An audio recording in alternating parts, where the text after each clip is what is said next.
साहिबा की बात सुनकर रांझा को बहुत गुस्सा आया और उसने जवाब दिया, सही कहा गया है कि औरत दगाबाज होती है।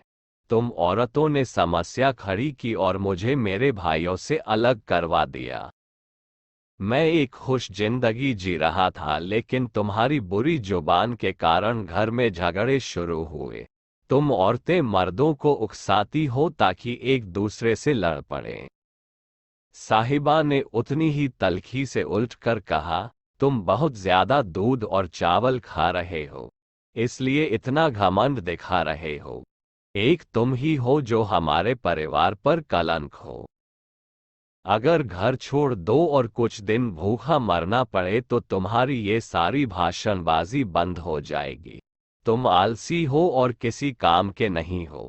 तुम गांव की लड़कियों पर बुरी नजर रखते हो। गांव की औरतें हमें खुलेआम कहती हैं कि वे तुम्हारे प्यार में पड़ गई हैं। तुम्हारी खूबसूरती देख ये औरतें उसी तरह फंसती हैं जैसे कि मधु में मक्खियां चिपक जाती हैं। औरतें तुम्हारे पीछे दिन रात भागती हैं। तुम्हारे प्यार ने जाने कितने घरों को बर्बाद कर दिया है।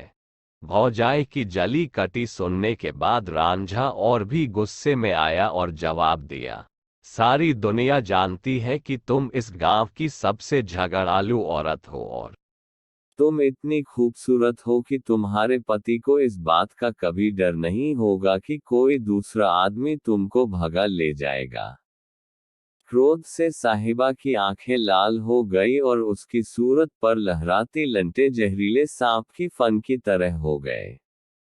वह बोलने लगी, अगर हम लोग तुम्हारे लिए इतने ही बुरे हैं तो जाओ किसी सियाल की लड़की से शादी कर लो। जाओ उनके घरों के आसपास जाकर अपनी बांसुरी बजाओ और उनकी औरतों को फांस लो।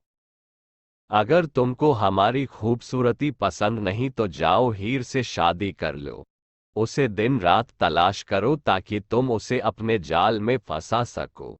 अगर दिन में वह हाथ न आए तो रात को घर की पिछली दीवार गिराकर उसे भगा ले जाओ।